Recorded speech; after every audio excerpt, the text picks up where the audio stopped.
Si on n'a pas le temps pour toutes les questions, ben on continuera sur le stand. Merci Jacques. Allez. Eh bien, je vous remercie d'être aussi nombreux pour me souhaiter bonne fête des mères déjà. Et là, je vous offre un cadeau merveilleux qui est une conférence qui fait le pont entre les deux médecines.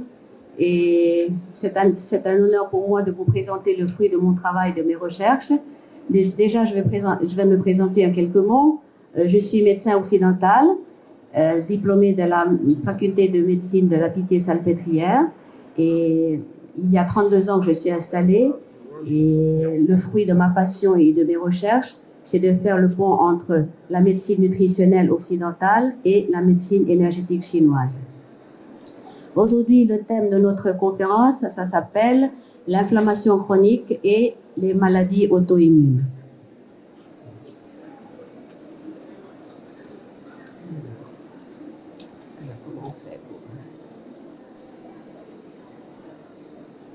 Donc déjà, je vais vous présenter le plan pour que vous ne soyez pas trop perdus. J'ai fait pas mal de progrès au niveau de la communication parce que je sais que je m'adresse à un grand public, donc je dois doser entre ce qui est bon à transmettre et ce qui est trop lourd à digérer. Donc j'espère que le repas ne sera pas trop lourd pour vous. Je vais faire beaucoup d'efforts pour expliquer ce que veut dire la médecine chinoise. Déjà, la table des matières de ma présentation, introduction, l'inflammation chronique, le pont entre les deux médecines. Ensuite, la partie numéro 1, la plus importante et le corps de mon exposé, ça va être la présentation du système énergétique chinois, les 3 énergies immunitaires, les 5 organes et les 4 substances. Ensuite, partie numéro 2, système immunitaire occidental, inflammation aiguë. Étant donné qu'on fait le pont, il faut avoir un pont chinois d'un côté et l'autre côté de la rivière, le pont occidental. La partie numéro 3, c'est inflammation chronique vue par la médecine chinoise. Et la partie numéro 4, l'inflammation chronique vue par la médecine occidentale. Et enfin, la dernière partie, la synthèse entre les deux. Et quand nous aurons traversé le pont ensemble, je vous dirai de prendre la parole pour que vous puissiez traverser le pont vers moi avec vos questions. Je vais finir ma conférence dans 1 heure. Il y aura un quart d'heure de questions-réponses et je serai à votre disposition. Déjà, j'ai publié un livre chez Dangle, le 2e, Les désordres immunitaires et maladies auto-immunes, expérience clinique intégrée. Pourquoi j'ai fait ce livre? Après 32 ans d'expérience et d'exercice en clinique privée, je me suis aperçue que de plus en plus de patients dans un pays moderne comme la France souffrent de maladies sévères, invalidantes, comme les maladies auto-immunes. Et donc, je me suis posé la question, pourquoi? Pourquoi le peuple en France souffre de telles maladies alors qu'ils mangent à leur faim, voire qu'ils mangent beaucoup trop, alors qu'ils sont soignés par les meilleurs médicaments, alors qu'ils ont les meilleurs médecins au monde et la meilleure médecine à la pointe de la technologie.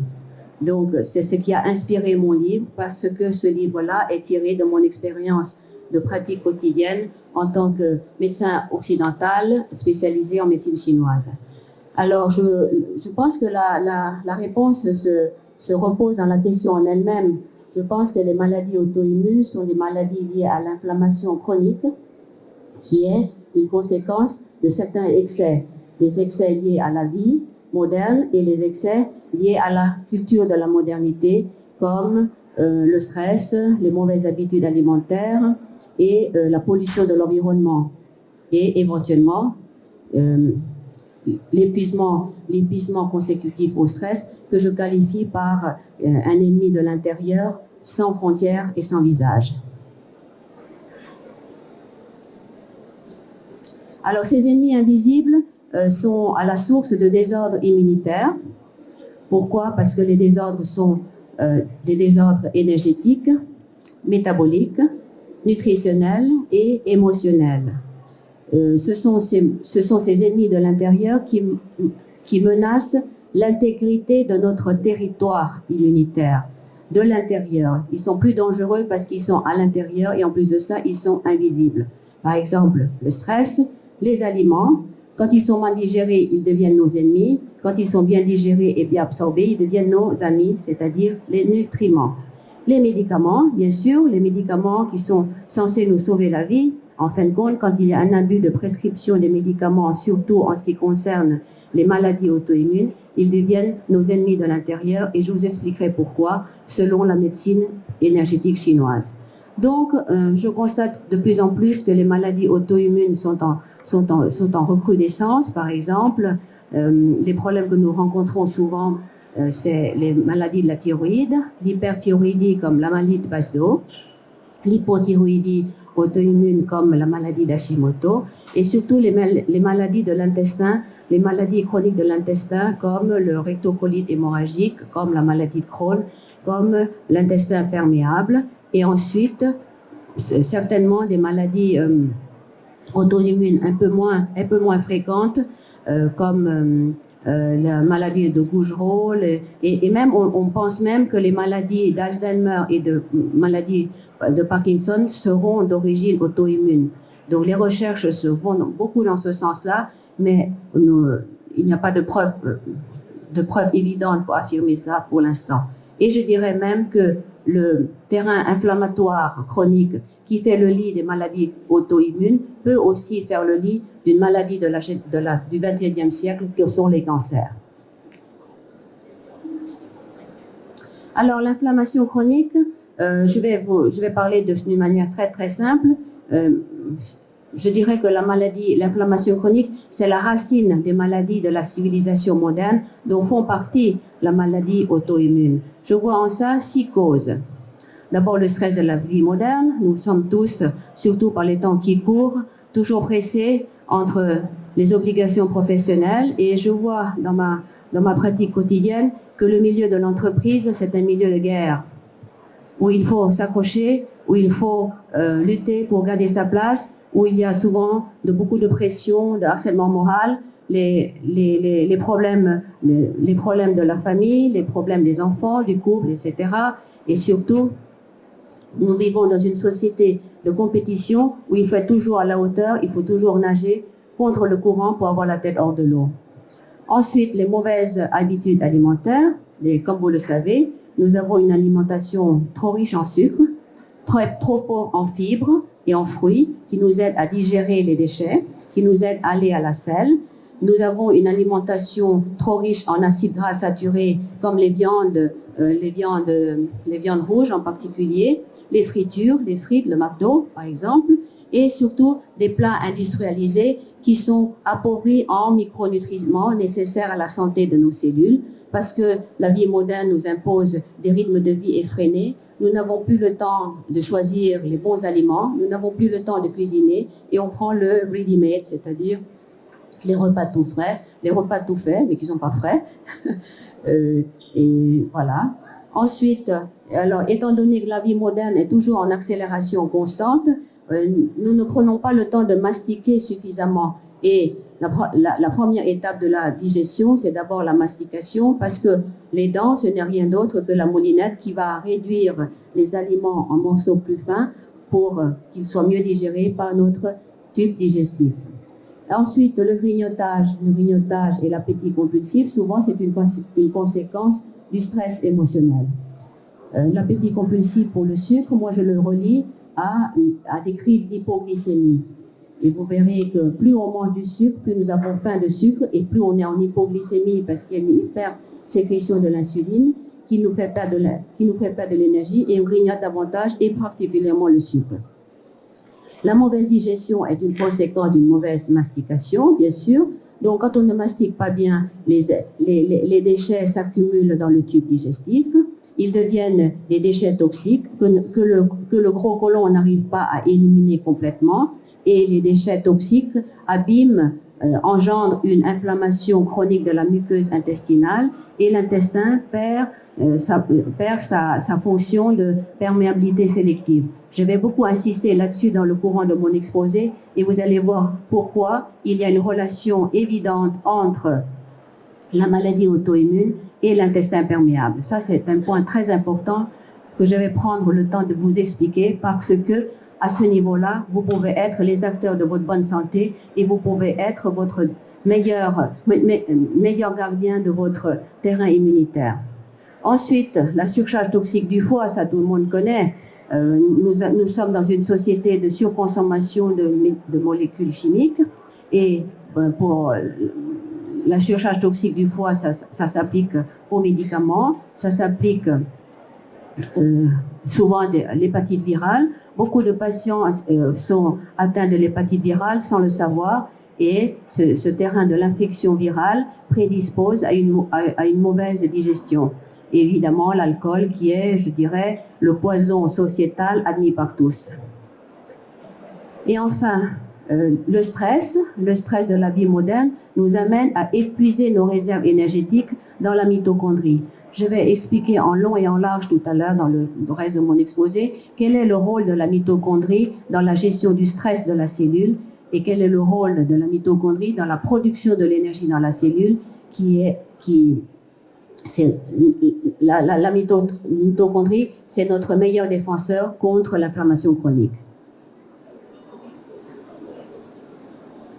Alors, que peut offrir la médecine chinoise dans le cadre de la prévention et dans le cadre du traitement des maladies auto-immunes? Déjà, la médecine chinoise, c'est une médecine de terrain, c'est une médecine globale qui traite en particulier le terrain énergétique du patient. Nous, les médecins chinois, quel que soit le profil de maladie occidentale qui nous arrive en consultation, nous nous intéressons d'abord au patient, nous traitons le terrain qui est son écosystème, qui sont les racines de sa maladie, avant de pouvoir guérir ses branches. Donc, une plante qui a des bonnes racines donneront forcément des belles branches et des belles fleurs. Donc, le terrain, je vais développer pour vous le terrain énergétique, nutritionnel et émotionnel de ce qu'on appelle les maladies chroniques inflammatoires de la civilisation moderne en général et les maladies et la maladie auto-immune en particulier. Donc, grâce à la synergie et la complémentarité de ces deux médecines, je voudrais partager avec vous ce soir pour la fête des mères, ça c'est mon cadeau pour toutes les mamans qui sont ici, mon expérience clinique et ma réflexion concernant le pont entre les deux médecines. Je dirais que c'est le pont entre la science, qui est la médecine occidentale, et la philosophie, qui est le concept de la médecine chinoise. Alors, est-il possible de faire le pont entre la médecine chinoise et la médecine occidentale? Oui, évidemment qu'il est possible. Mais pour pouvoir faire le pont, il faut avoir compris en profondeur l'essence même de ces deux médecines. Alors, je pense qu'il y a un pont possible entre l'énergie des organes internes que je vais développer pour vous durant 20 minutes et la nutrition de la cellule.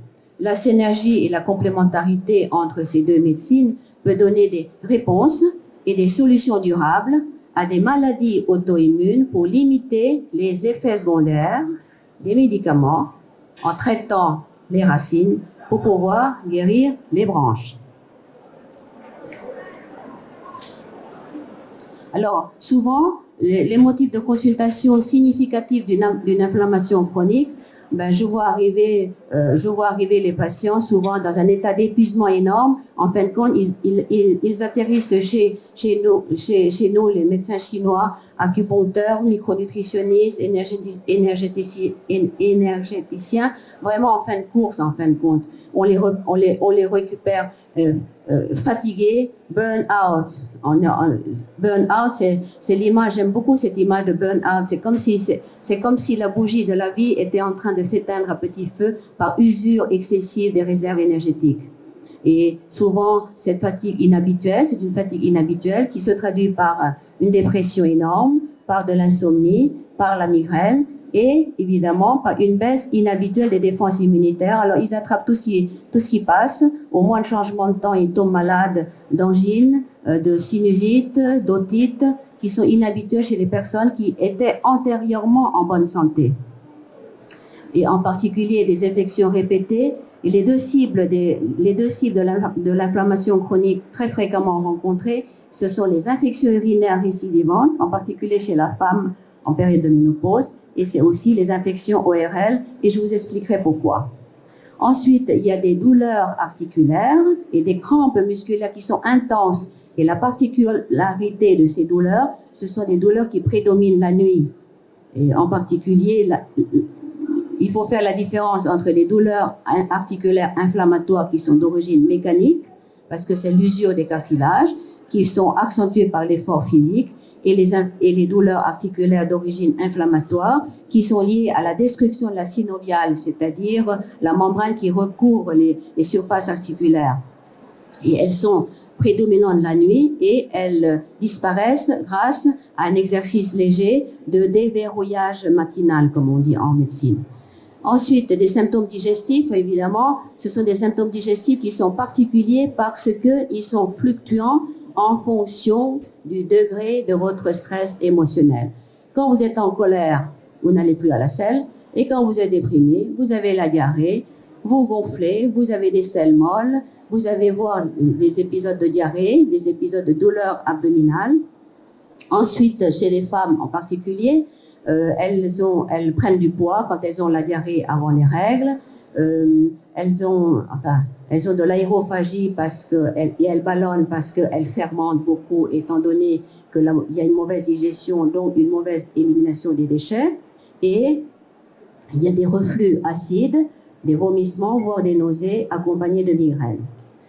Et les problèmes cutanés qui sont inhabituels chez une personne qui sont en particulier en bonne santé avant.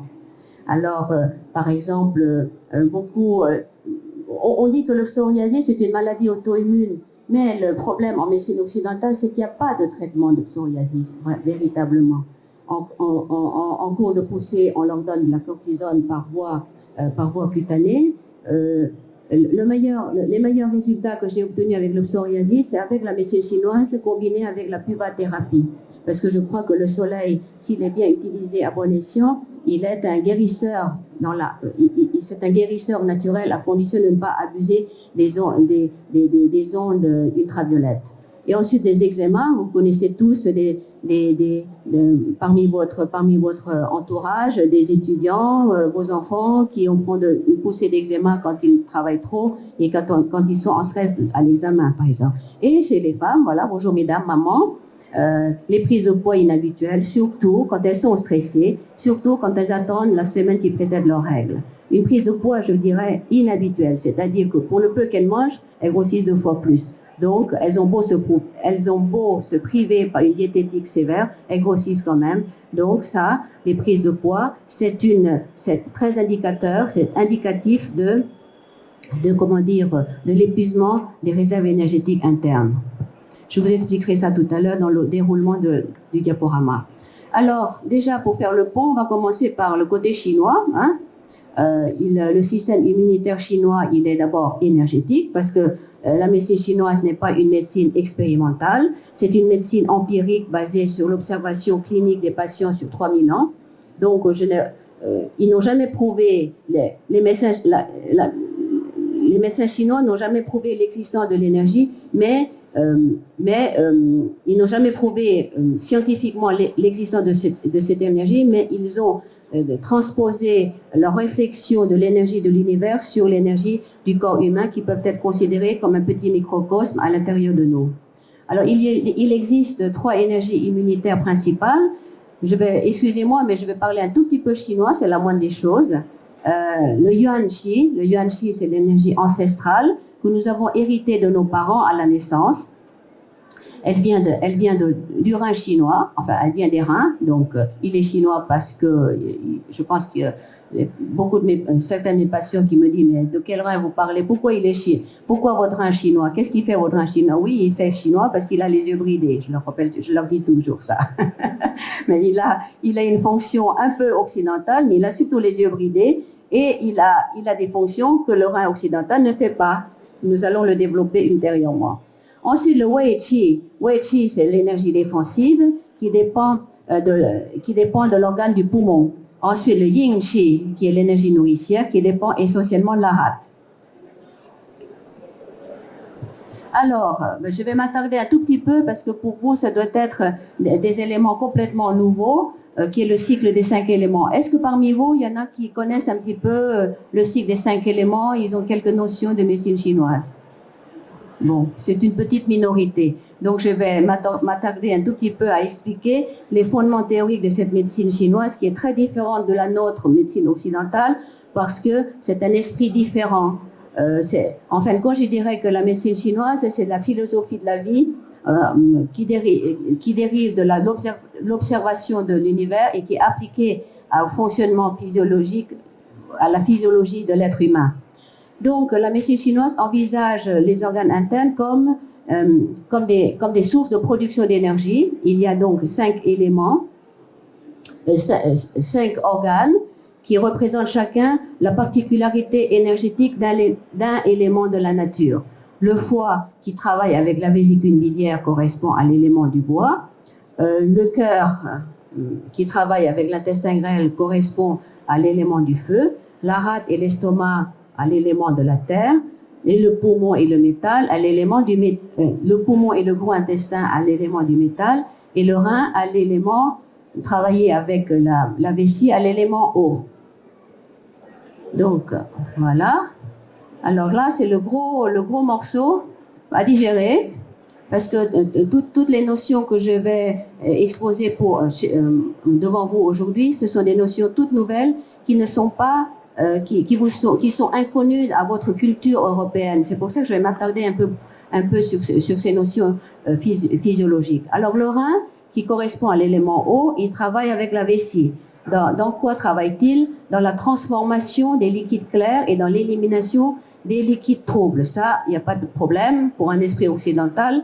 Quand on boit, on pisse. Et quand on pisse, qu'est-ce qu'on fait? On élimine les déchets. Donc ça, c'est facile à comprendre. Et puis, étant donné que l'eau est la source de l'apparition de la vie sur notre planète, je dirais même que le rein est la fondation et la bougie de la vie, la racine de la vie chez l'être humain. Et le rein chinois, étant donné qu'il a les yeux bridés et qu'il dit autrement les choses, le rein chinois, il est surtout la réserve de l'énergie vitale innée que nous avons héritée de nos parents, même de nos ancêtres sur des générations antérieures, dès la fécondation de l'ovule par le spermatozoïde. L'ovule de maman, spermatode de papa, ça fait un embryon. Et déjà, le rein chinois, l'énergie des reins est déjà encodée.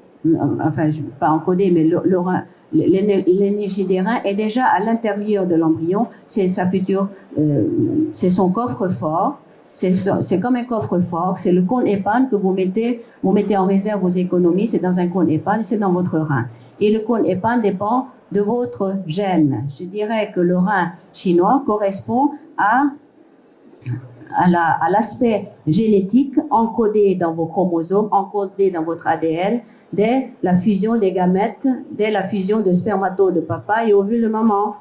D'accord? On peut aussi comparer le rein chinois à une chaudière énergétique, à un chaudron. Il contient à la fois le yin et le yang, l'eau et le feu. Donc, c'est très facile, l'image de la chaudière, c'est que pour avoir de l'énergie, évidemment, il faut avoir de l'eau. Mais une eau sans feu, elle ne peut pas se transformer en énergie. Et le feu transforme l'eau en énergie des reins.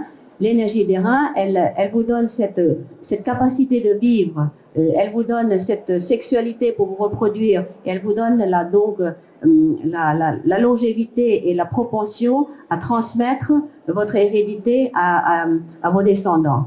Et le rein chinois, il donne en particulier naissance à l'énergie immunitaire innée qu'on appelle Yuan Shi, comme nous venons de voir, qui donne, le Yuan Shi, c'est la résistance immunitaire naturelle, innée, qui nous est donnée à notre naissance.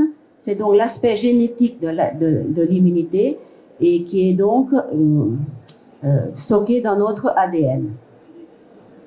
Le bois correspond à l'élément bois. Le foie, comme en médecine occidentale, il n'y a pas grand-chose de différent, travaille avec la vésicule biliaire. Et la fonction essentielle du foie, c'est le drainage, la distribution sans encombre de l'énergie, du sang, des liquides dans tous les organes internes. Et le sang, l'énergie, le sang, les liquides et l'essence vitale, nous appelons ça les 4 substances qui sont les fondations du fonctionnement des organes énergétiques internes en médecine chinoise. Et je dirais que le foie, il a un caractère très spécial, ce foie. En médecine, on compare beaucoup les organes à des personnages de la société. Hein. Donc, ce foie, ben, c'est un général. Et un général, qu'est-ce qu'il fait? Il donne des ordres, il aime l'ordre, il aime la stratégie, et il dirige tout le monde pour que tout fonctionne en coordination efficace. Donc, le général, il va drainer les 4 substances pour que la physiologie se fasse d'une manière coordonnée. Et le général, en particulier, c'est un général au pied d'argile, il est très fragile au stress émotionnel et il est en particulier, il est fragile face à la colère. Donc, un général en colère qui est stressé par les émotions, eh ben, ce général-là se met en stagnation facilement et c'est l'engrenage de l'inflammation chronique qui entre vraiment par vos émotions. Ensuite, une fonction importante du général, c'est aussi il aide l'intestin grêle et le gros intestin à détoxifier vos déchets métaboliques dans les selles et dans la bile, ce qui correspond en médecine chinoise à la fonction de détoxification enzymatique des médicaments, des allergènes et des toxines de l'environnement, comme les pesticides, comme les métaux lourds, etc., etc. Donc, un bon général, c'est la meilleure garantie d'avoir une... Alors, un bon général, c'est la meilleure garantie pour vous d'avoir une immunité forte, stratégique et bien coordonnée.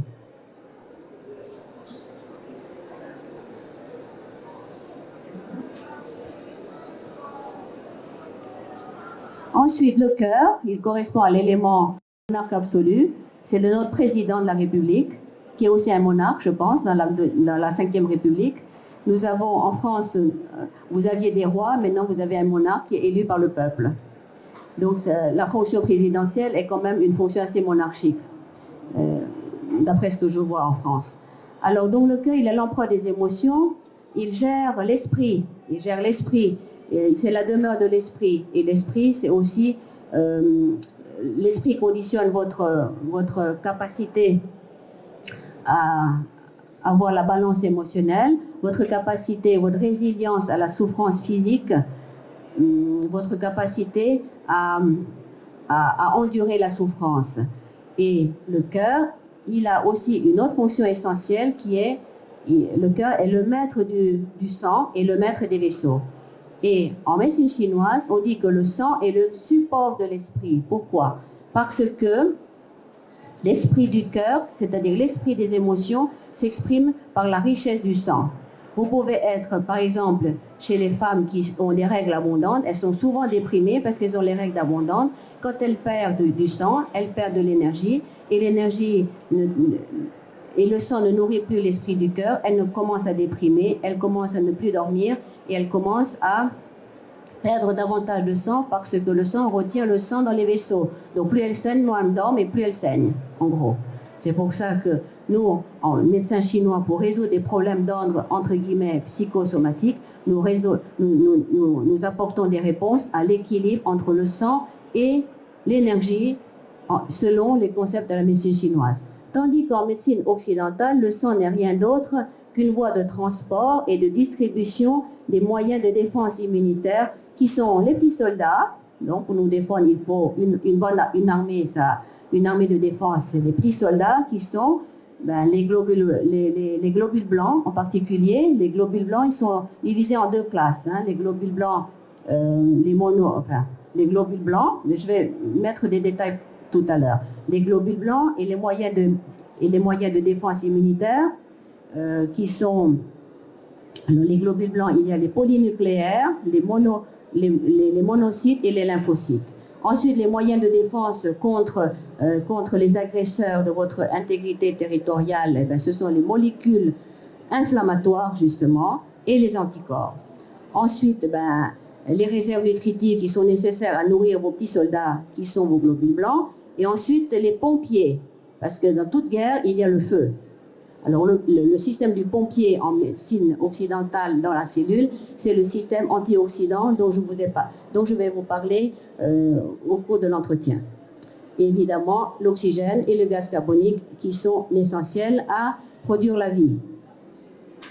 Le poumon. Alors le poumon, lui, il correspond à l'élément métal, il travaille avec le gros intestin. Et le poumon, on dit que c'est le Premier ministre. Le Premier ministre, lui, il gère tout, il prend des risques. Et je dirais que le Premier ministre en politique, c'est un poste à haute responsabilité et c'est un poste à, comment je dirais, un poste éjectable. Donc il prend tous les risques, il prend toutes les responsabilités aussi au niveau de la gouvernance de l'État. Mais pourquoi? Parce que les poumons, ils sont les maîtres du chi et le maître de la respiration. La respiration, c'est la racine de la vie. Et le poumon est un bouclier immunitaire, dans le sens où il fait circuler l'énergie défensive que nous avons vu précédemment, le Wei Qi.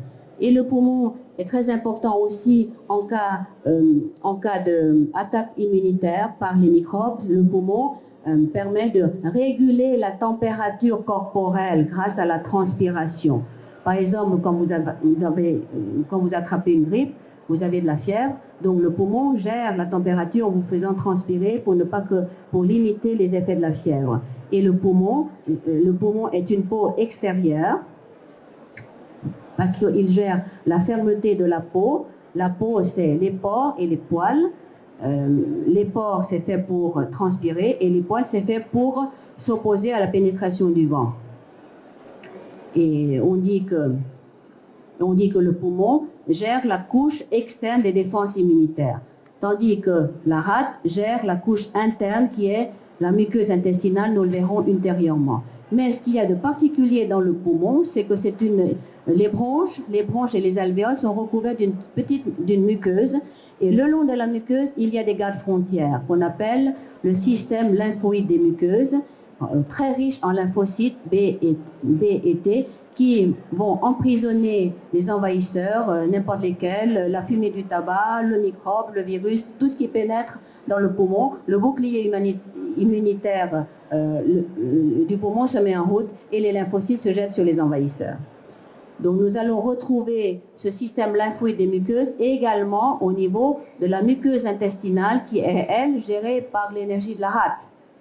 C'est pour ça que pour avoir une bonne défense immunitaire, quelque chose de très très simple, c'est d'avoir une bonne nutrition, donc une bonne digestion. C'est pour ça qu'il y a une synergie importante entre la nutrition, la digestion et les défenses immunitaires. Ça veut dire digérer pour mieux se défendre.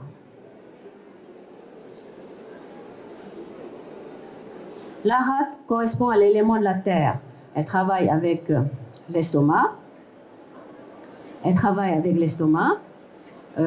Alors la rate, c'est qui? C'est nous, là, ici. Nous travaillons, nous gagnons notre salaire, nous faisons fonctionner l'économie de notre pays. Et plus nous travaillons, plus nous mettons en réserve dans notre caisse d'épargne. Plus le compte courant est rempli, plus la caisse d'épargne se remplit. Donc la rate, c'est le peuple travailleur, c'est la terre nourricière. Et cette rate a une fonction digestive qui est très importante parce qu'elle transforme les aliments en essences nutritives qui correspondent en médecine occidentale aux nutriments.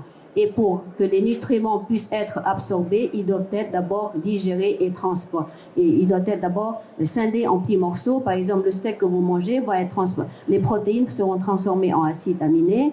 Le pain va être transformé en sucre rapide. Et les acides gras vont être transformés les lipides vont être transformés en acides gras, par exemple. Et la particularité en médecine occidentale, c'est que la médecine occidentale dit que la qualité des enzymes qui vont digérer les aliments dépend de nos gènes. Donc, évidemment, les gènes, c'est le coffre-fort que vous a transmis vos ancêtres, mais il y a une nouvelle théorie de l'immunité, c'est que les gènes n'est plus une fatalité. C'est-à-dire le décodage des gènes dépend de ce que vous leur donnez à manger, dépend de votre environnement nutritionnel. Ça veut dire qu'on peut changer le décodage des gènes vers une meilleure efficacité enzymatique grâce à la nutrition. Ça s'appelle la nouvelle science de l'épigénétique. Donc ça dépasse un petit peu le spectre l'étendue de mon propos aujourd'hui, mais c'est très important parce que grâce à l'épigénétique, vous pouvez être les acteurs de votre bonne santé ou vous pouvez être responsable de votre mauvaise santé, en gros, en dépendant de ce que vous mangez. Alors, quand les aliments sont transformés, ils deviennent des nutriments et plus ils sont petits, mieux ils sont absorbés. Ça correspond au travail de la rate. Ça s'appelle l'absorption intestinale en médecine occidentale. Et la rate, comme nous avons dit, la rate, elle, fournit l'énergie nutritive qui sera mise en réserve dans les réserves nutritives postnatales, c'est-à-dire l'essence vitale que vous allez thésauriser, protéger dans un cône épargne qu'on appelle les essences vitales acquises après la naissance. La qualité de la digestion dépend donc de 4 facteurs. Mastication efficace, nous l'avons vu. La moulinette qui transforme les protéines en acides aminés. Le pain les glucides en saccharose, glucose, fructose, etc. Les graisses en acides gras. La qualité énergétique des enzymes digestives, dont la séquence est programmée dans l'ADN. Hein. C'est-à-dire, on ne peut pas changer l'ADN, mais par contre, on peut changer la transcription, la traduction de cet ADN en une molécule enzymatique beaucoup plus performante. Et l'absorption intestinale qui est efficace, l'absorption intestinale efficace des nutriments dépend de la manière dont les aliments auront été digérés, bien sûr. Donc les aliments bien digérés donnent des nutriments qui sont nos alliés et les aliments mal digérés donneront des antigènes alimentaires qui sont nos ennemis venus de l'intérieur. Alors, l'absorption intestinale, elle fait intervenir la muqueuse intestinale. La muqueuse intestinale, c'est comme une peau intérieure. Donc, la peau intérieure, il y a les cellules intestinales qu'on appelle les entérocytes, et chaque entérocyte est accroché les uns aux autres par des ponts de protéines très, très, très solides qui empêchent les gros morceaux d'aliments non digérés de pénétrer. Et en plus de ça, il y a certaines cellules qui vont sécréter un mucus très épais qui va lutter contre l'acidité de certains aliments et qui vont accoler les bactéries pour permettre au système immunitaire de l'intestin de les détruire. Donc c'est pour ça qu'on dit que la muqueuse intestinale, c'est une peau intérieure qui a une perméabilité sélective. Qu'est-ce que ça veut dire? Sélective, ça veut dire choisir. Donc je laisse entrer les amis, c'est-à-dire les nutriments bien digérés, transformés en petites molécules, et je rejette les potentiels ennemis, c'est-à-dire les grosses molécules alimentaires non digérées, non transformées, qui sont les ennemis, et ils passent à la trappe dans les selles ou dans les urines. C'est pour ça qu'une dégradation efficace des aliments après l'absorption des nutriments favorise l'élimination des déchets et des urines. La première question qu'un médecin chinois pose pour évaluer votre bonne santé, comment vous digérez et est-ce que vous allez à la selle tous les jours? C'est tout bête, mais c'est comme ça. Parce que votre capacité d'éliminer des toxines conditionne votre santé, non seulement immunitaire, mais votre santé globale. D'accord? Ensuite. Alors, l'inflammation chronique de la barrière intestinale aboutit à ce qu'on appelle l'intestin perméable et c'est la porte d'entrée aux maladies auto-immunes. Donc pourquoi? Parce que les aliments incomplètement digérés, ce sont des étrangers. Ce sont ils gardent, en médecine occidentale, on appelle ça leur entité antigénique. Donc ils sont reconnus comme des étrangers à la frontière du soi et du non-soi et ils suscitent une réaction immunitaire pathologique qu'on appelle soit les intolérances alimentaires, soit les allergies alimentaires, soit les maladies auto-immunes. Et la mauvaise digestion la mauvaise digestion des aliments et la mauvaise absorption des nutriments augmente l'accumulation des déchets toxiques dans le côlon, ce qui entraîne une inflammation chronique de la muqueuse intestinale, ce qui entraîne la destruction de ces petits ponts protéiques qui maintiennent la cohérence des entérocytes entre eux. Et la destruction du pont, la destruction de ces jonctions serrées rend l'intestin au lieu d'être une frontière étanche qui vous protège de l'invasion par les microbes et les toxines environnementales, devient une vraie passoire. Et la passoire, qu'est-ce qu'elle fait? Ben, la passoire, elle laisse entrer tout le monde sans savoir qui. Et donc le système immunitaire, qui est une deuxième barrière de défense derrière la muqueuse intestinale, ils sont désorganisés parce qu'ils sont surchargés d'envahisseurs toxiques de toutes parts. Donc le système immunitaire va se désorganiser. Il ne fera plus la différence entre ce qui nous appartient à nous, nos propres cellules, et ce qui appartient à ce qui est aux antigènes étrangers. Alors il y a une désorganisation de la défense immunitaire qui, au lieu d'être une défense physiologique, devient une défense pathologique, et ça la porte d'entrée à la maladie auto-immune, avec des productions d'anticorps qui sont dirigées vers les aliments, mais qui sont aussi dirigées vers nos propres cellules, comme je viens de le dire. Alors l'intestin perméable correspond à la perte de l'astringence du chi de la rate. Qu'est-ce que ça veut dire, astringence? La rate, c'est un organe énergétique qui correspond au système de la muqueuse intestinale. Mais en médecine chinoise, on dit que l'énergie a 4 fonctions.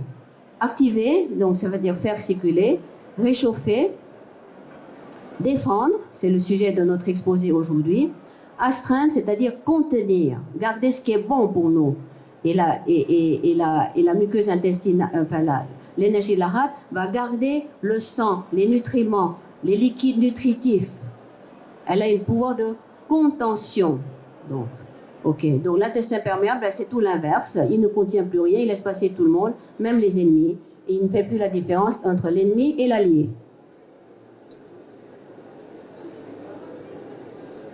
Donc je dirais en quelques mots que l'intestin perméable, selon la médecine occidentale, correspond à la perte de la fonction essentielle de la rate, qui est la perte de l'astringence du chi.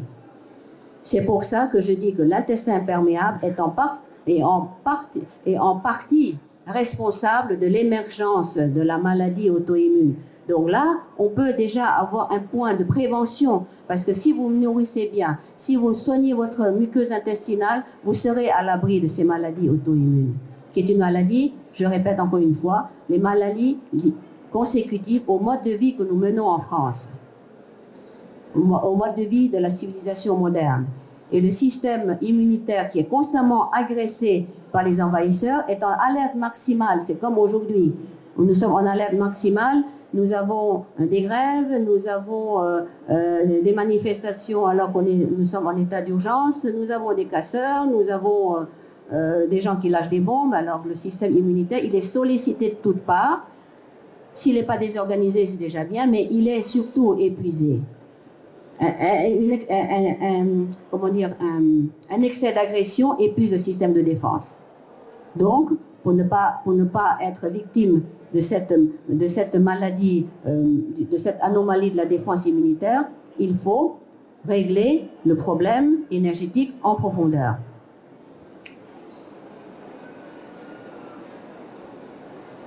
Alors, comment réparer les fissures de l'intestin perméable?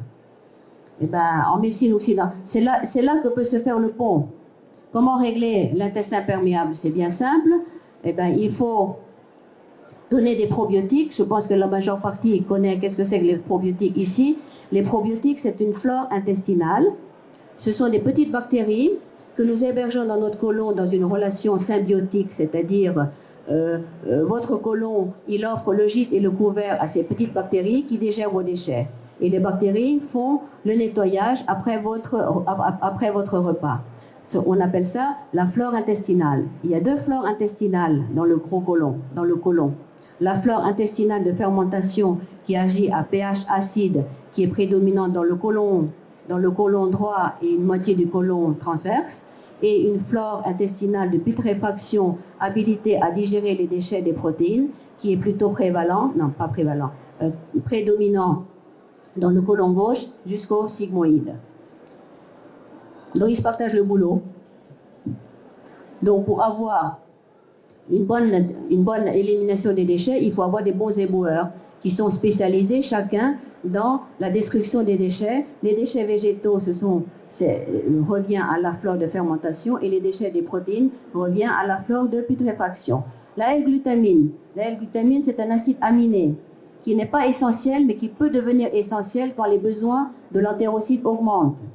On appelle ça un acide aminé conditionnellement essentiel. Il devient essentiel à condition que les besoins augmentent. Pourquoi? Parce que la glutamine, c'est un acide aminé qui est le carburant des entérocytes. Les entérocytes, c'est une peau intérieure qui se renouvelle toutes les semaines.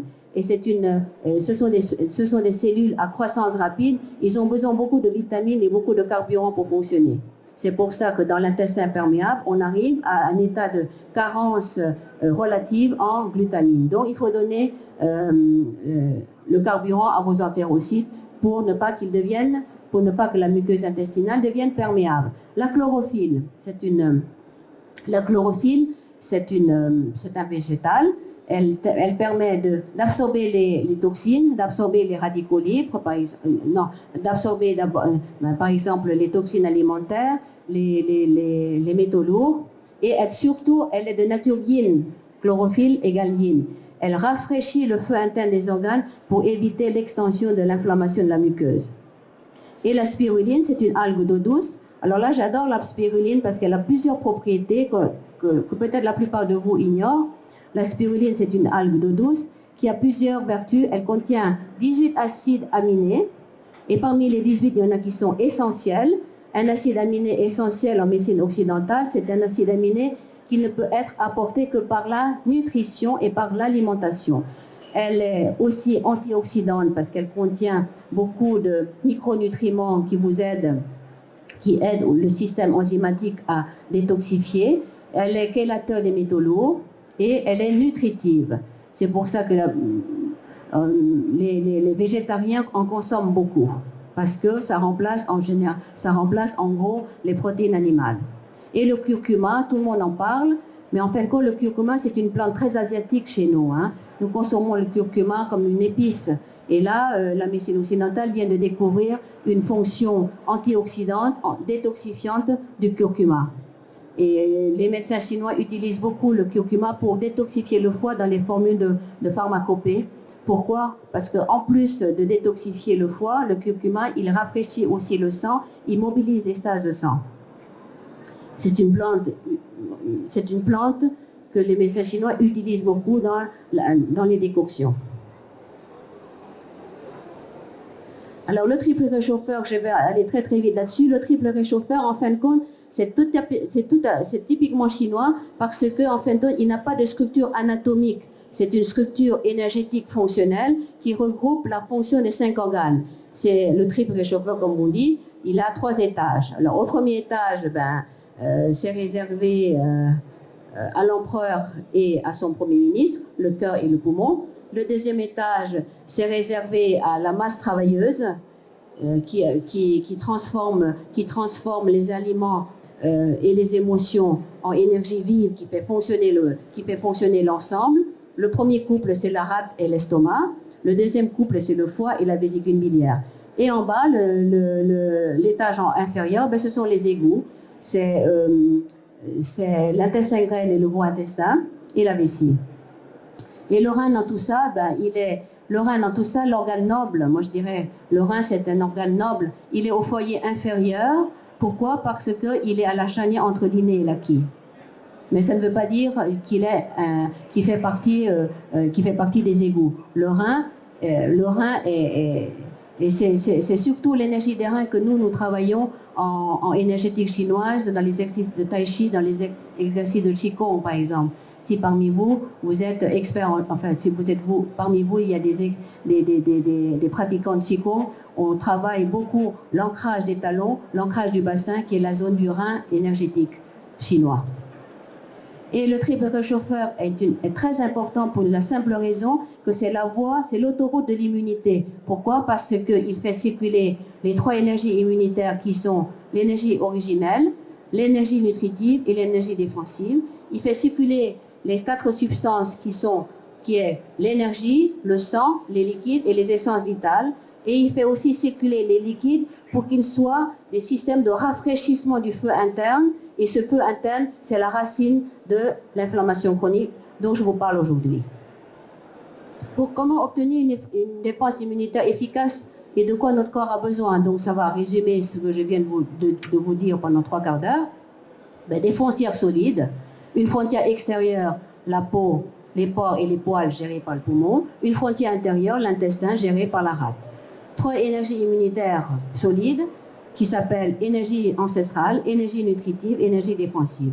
Les 4 substances avec leur rôle immunitaire et les 2 réserves d'énergie vitale continuellement remplies par ce que nous mangeons, digérons et mettons en réserve.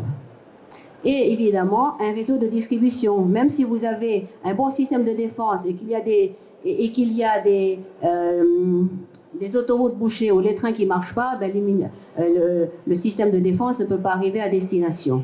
Donc, c'est un réseau de distribution fluide des 3 énergies immunitaires.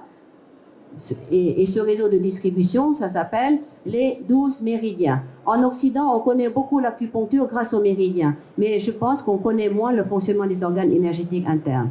Et les 12 méridiens sont regroupés 2 par 2 dans un système de pénétration, dans un système de défense énergétique contre la pénétration des énergies perverses internes que la médecine chinoise définit comme des énergies climatiques. Il y en a 6. Il y a le vent, le froid, l'humidité, la chaleur caniculaire, quoi d'autre? La chaleur caniculaire et le feu toxique. Alors, l'organisation de la médecine occidentale. Je vais passer très très vite parce que je pense qu'il y a une abondance de livres là-dessus. Alors, le système médecine occidentale, c'est un système à la fois biologique, cellulaire et métabolique. La moelle osseuse, elle fournit 3 familles de cellules immunocompétentes, comme on dit. Hein. Les polynucléaires, les neutrophiles s'attaquent aux bactéries. Les basophiles sécrètent de l'insuline, ce sont les médiateurs de la réaction immunoallergique. Et les éosinophiles s'attaquent aux parasites. Les mononucléaires, il y a les lymphocytes B qui sécrètent des anticorps. Ils deviennent d'abord des plasmocytes, ensuite ils sécrètent des anticorps. Les lymphocytes T, ils sécrètent des médiateurs de l'inflammation comme les lymphokines. L'inflammation, c'est une guerre physiologique nécessaire pour détruire l'ennemi. Hein.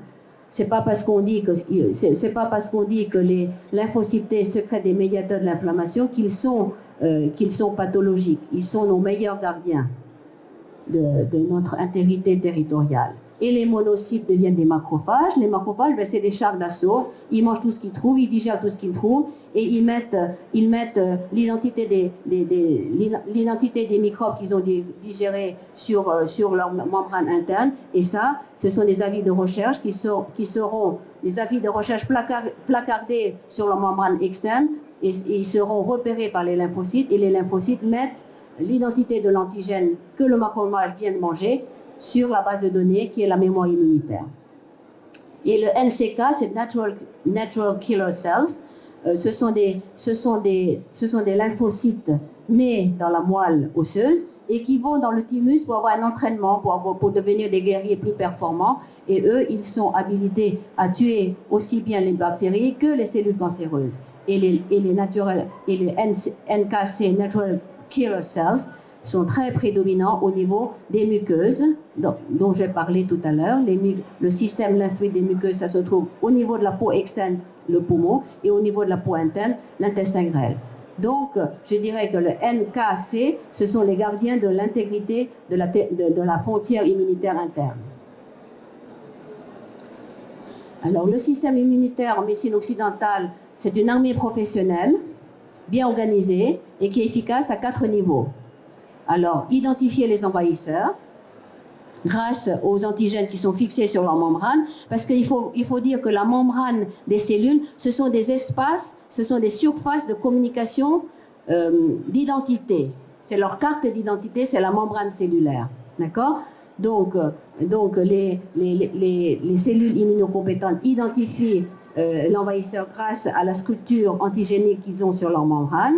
Ensuite, ils appellent les copains. Venez ici, il y a un ennemi qui arrive, c'est une bactérie. Ils appellent les macrophages, le char d'assaut. Ils mangent tout le monde et ils mettent l'identité du coupable sur leur membrane. Ensuite, les lymphocytes arrivent en disant oui, j'ai reconnu le coupable. Nous, on vient finir le boulot que tu as commencé.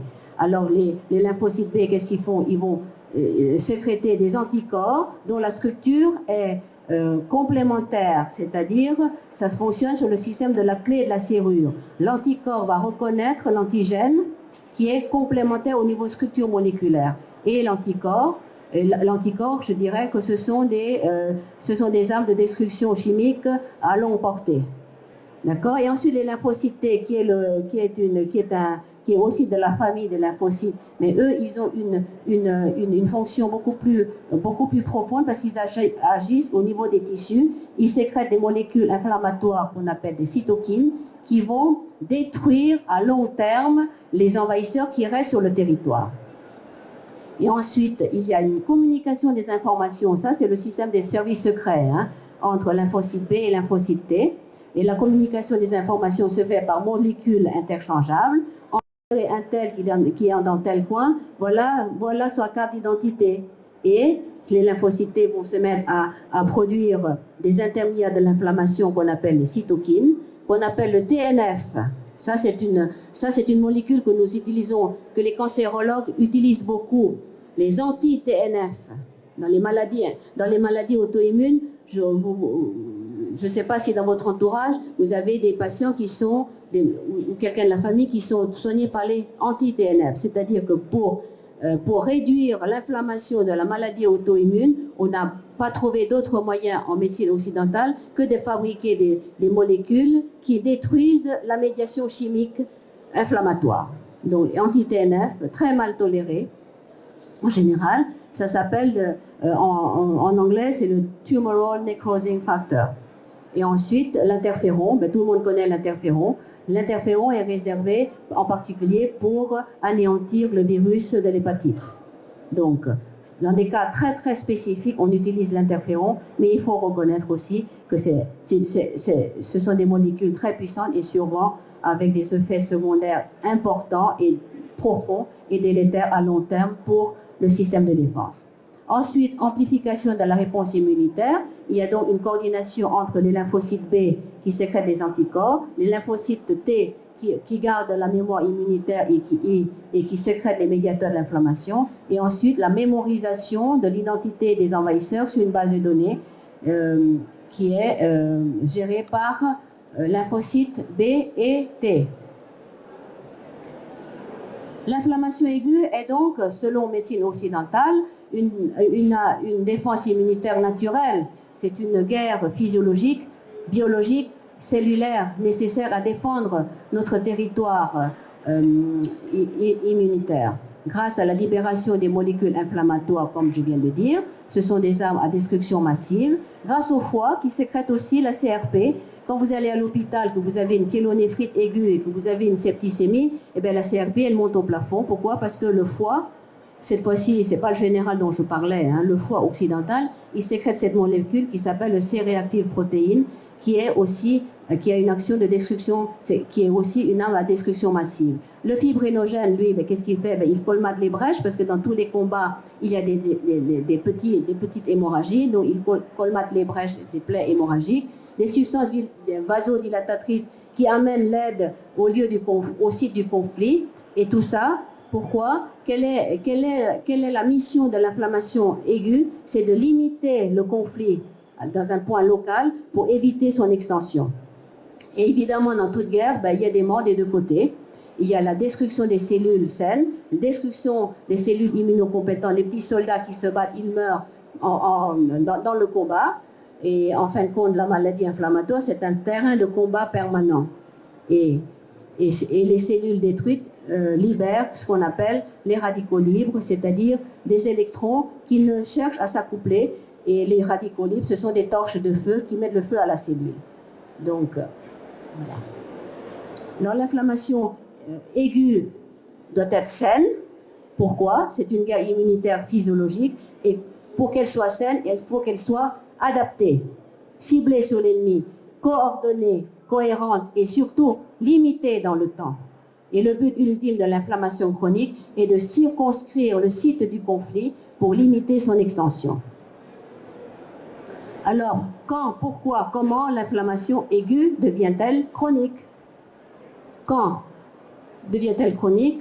C'est parce que c'est quand le système immunitaire est exposé à des attaques répétées de bactéries, de virus et de toxines, voire la vaccination. La vaccination qui est censée nous défendre, étant donné qu'elle contient actuellement beaucoup de métaux lourds comme l'aluminium qui stabilisent le virus, la vaccination est devenue une ennemie potentielle pour le système immunitaire pour la simple raison que les macrophages et les lymphocytes ne digèrent pas les métaux lourds. Pourquoi? L'inflammation chronique, c'est une guerre silencieuse. Elle affaiblit les défenses immunitaires naturelles innées et adaptatives. Elle épuise les réserves de nutriments et de vitamines antioxydantes. Et comment? Comment l'inflammation chronique peut devenir une maladie auto-immune? C'est à cause de l'intestin perméable qui ouvre les portes aux envahisseurs et qui suscite des réactions immunitaires pathologiques non contrôlées avec production d'auto-anticorps. Quel est le concept de l'inflammation chronique selon la médecine chinoise? Comme vous avez pu le comprendre, étant donné qu'il y a une désorganisation entre les 5 organes, il se produit 3 feux pathologiques. D'abord le général qui est toujours en colère, le foie là. Le général en colère, il va se mettre en stagnation et la stagnation amène du feu énergétique qu'on appelle le feu de stagnation de l'énergie du foie. Et un général en colère qui se transforme en feu, il devient de plus en plus puissant. Il peut même vouloir prendre la place de l'empereur. Donc le feu du foie peut se transformer en feu du cœur dans le cycle de l'engendrement. Vous avez vu dans le schéma que je vous ai dit, le rond c'est l'engendrement, le bois engendre le feu, donc un foie en colère, le feu du foie peut se transformer en feu du cœur et prendre la place de l'empereur. Donc je dirais que le feu du foie c'est le feu de l'incendie, le feu de forêt, qui est source de destruction autant des réserves nutritives que du yin, que du yang, et destruction aussi des liquides organiques qui sont censés nous nourrir et censés surtout rafraîchir le feu. Et le cœur, c'est le feu des passions, le feu émotionnel des passions et des désirs. Et quand il y a une guerre interne, l'ennemi s'envisage, on ne sait pas où va exploser la bombe, on ne sait pas où va éclater les revendications, on ne sait pas où. On vit dans un climat d'insécurité, voyez, et dans ce contexte-là, l'inflammation chronique va épuiser toutes les réserves de vie que nous possédons en nous, en particulier le rein que nous avons hérité de nos ancêtres, l'énergie innée, et ensuite l'énergie acquise à partir de la nourriture.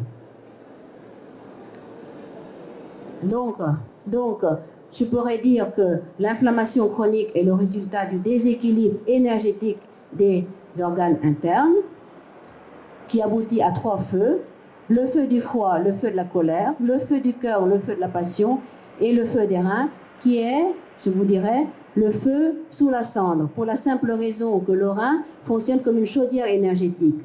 Quand le rein est épuisé par le burn-out ou le stress, il y a un déséquilibre entre l'eau et le feu du rein, entre le yin et le yang. Donc la chaudière, au lieu de produire de l'énergie, va surchauffer. On appelle ça l'énergie vide, le feu vide des reins que j'identifierais par le feu sous la cendre. Et quand une forêt est desséchée par le feu sous la cendre, elle peut s'enflammer en feu de forêt. Voilà.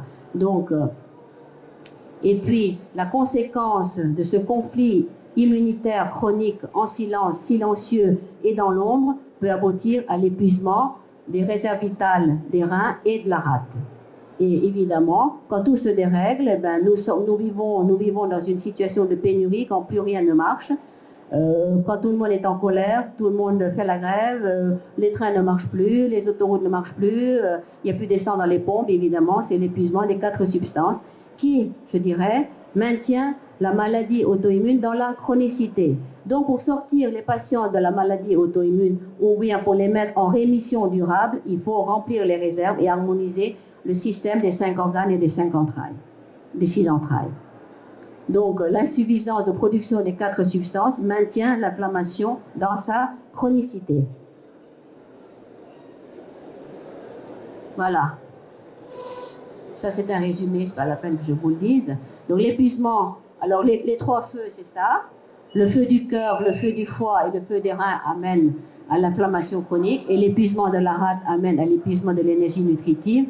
L'épuisement du poumon amène à l'épuisement de l'énergie de défense, et l'épuisement des reins amène à l'épuisement de l'énergie originelle. Bon, je vais passer là-dessus parce que ça, c'est trop occidental. Déjà on n'a pas le temps. Alors, voilà. Donc, il y a donc une relation évidente entre le mode de vie et les maladies auto-immunes. Le stress, le burn-out, épuisement des réserves antioxydantes des mitochondries amène à l'inflammation chronique, qui est la porte ouverte à la maladie auto-immune et à d'autres désordres immunitaires, comme la maladie de Lyme, par exemple, hein, parce que la Borrelia de la maladie de Lyme, c'est un envahisseur interne qui n'a pas de visage. C'est ça. Le problème de la maladie de Lyme, c'est qu'on ne peut pas identifier la bactérie, la Borrelia, parce qu'elle se cache à l'intérieur des liquides denses qui sont le cerveau et les articulations. Et les maladies modernes de la civilisation, autres que la maladie auto-immune, comme le diabète, maladie Alzheimer, Parkinson, fibromyalgie, voire cancer. Et le stress et le burn-out, c'est une cause d'une mauvaise habitude alimentaire, et évidemment l'environnement pollué et la surcharge toxique du foie. Je dirais la surcharge toxique du foie qu'on peut éviter en limitant la consommation des médicaments et en travaillant sur la racine du terrain énergétique de la maladie. Il faut soigner la racine pour pouvoir soigner les branches. Voilà. Donc ça, c'est un petit peu le résumé de tout ce que je viens de vous dire. Feu pathologique des organes, épuisement des réserves reins et rate, affaiblissement des énergies immunitaires, burn-out, inflammation chronique, maladie auto-immune, excès des radicaux libres, épuisement des réserves des mitochondries et perte de l'énergie dans la cellule. Alors, comment on résout tout ça? Il ne me reste plus que 10 minutes. Comment nous allons résoudre tout ça? Juste résumé. Les 3 causes énergétiques nutritionnelles, les 3 causes énergétiques et nutritionnelles de la maladie auto-immune, je résume. En médecine chinoise, c'est le mauvais drainage de l'énergie du foie qui correspond à la surcharge toxique du foie en médecine occidentale. Le feu toxique du foie correspond au stress oxydant de la cellule. Le déficit du qi de la rate correspond à la mauvaise digestion. La perte de la fonction de transport des aliments correspond à l'inflammation de la muqueuse intestinale et à l'intestin perméable. Et la perte de l'astringent de l'énergie de la rate correspond à l'intestin perméable. Et l'épuisement des réserves des reins et de la rate correspond à l'épuisement des mitochondries. Un petit mot sur les mitochondries peut-être, hein, parce que les mitochondries, ce sont des petites bactéries primitives que nous avons héritées depuis la naissance de la vie sur notre planète Terre.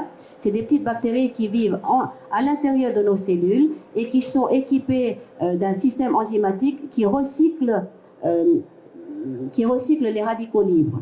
Par exemple, quand vous êtes stressé, vous avez une demande d'énergie accrue. D'accord? Et d'où vient l'énergie de vos cellules? Elle vient de la transformation des molécules, de transformation des aliments que vous absorbez. D'accord? Et elle vient de l'oxydation, c'est-à-dire la rupture des liaisons chimiques en énergie. Donc ça veut dire l'oxydation, c'est la transformation de la matière en énergie. Et pour éviter que le système cellulaire explose, il faut recycler l'énergie que vous avez produite, parce qu'en produisant de l'énergie pour le fonctionnement de votre cellule, vous avez des flammes qui s'échappent.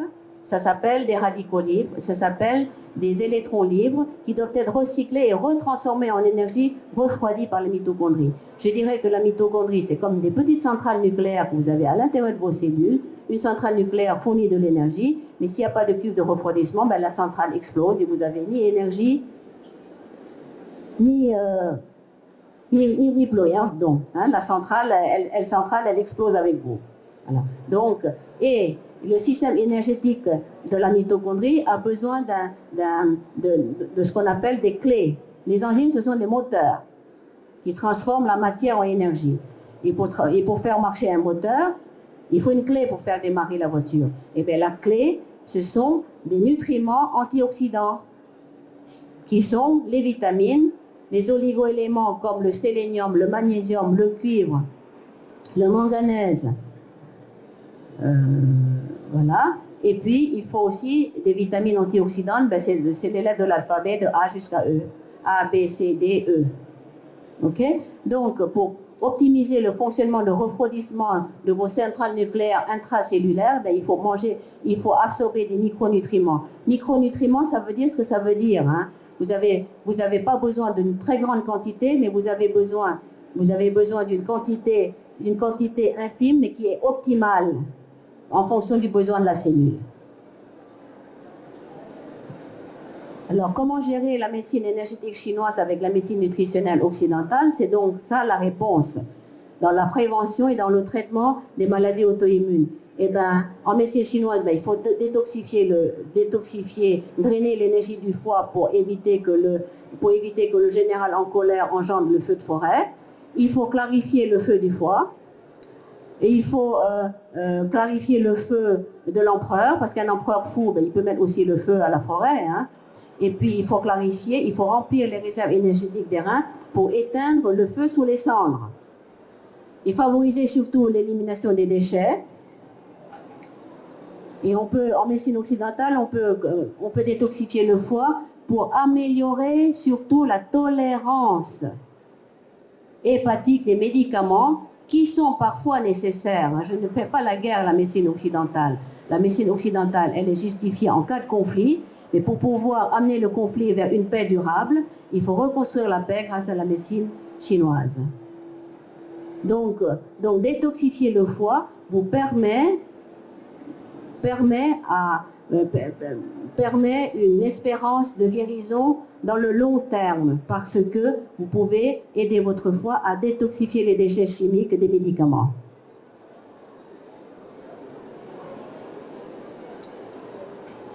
Et ensuite, reconstruire les réserves de l'énergie vitale des reins grâce à l'acupuncture, qui permet de tonifier l'énergie des reins, de la rate et du poumon. Et ensuite, reconstituer les réserves énergétiques antioxydantes de la mitochondrie, je viens d'en parler, qui sont les probiotiques, la L-glutamine, la spiruline, la chlorophylle, et éventuellement, et surtout, les acides gras polyinsaturés, oméga 3, oméga 6, pour la simple raison que ces acides gras polyinsaturés constituent la structure de la membrane cellulaire. Et comme je vous ai dit, la membrane cellulaire, ce sont des lieux d'information et d'échange d'informations. Plus la membrane sera souple, plus elle sera performante dans l'échange des informations. L'information, la membrane, c'est un petit peu le service secret de surveillance du territoire de vos cellules. Alors, faire le pont entre les deux médecines, c'est favoriser, selon moi, le fonctionnement synergique du cerveau droit et du cerveau gauche. Je crois qu'en Occident, les scientifiques font beaucoup fonctionner le cerveau gauche, mais on oublie le cerveau droit, qui est celui de la médecine chinoise, à mon avis. Le cerveau droit, il est global, le gauche, séquentiel. Le cerveau droit, il est synthétique, symbolique, intuitif, visuel. C'est la conscience profonde qui nous fait ce que nous sommes. OK? Et c'est la sagesse, c'est la méditation et c'est le créatif. Le cerveau gauche, il est séquentiel, analytique, comme la science. Il est rationnel, il a besoin de preuves pour dire que ça existe. Mais parfois, on ne peut pas prouver, mais ça existe quand même, la preuve. La médecine chinoise, elle existe depuis 3000 ans. Il est rationnel, il est logique, il est verbal, il est basé sur la connaissance, il est basé sur la science, il est basé sur l'action et sur la réalisation pratique.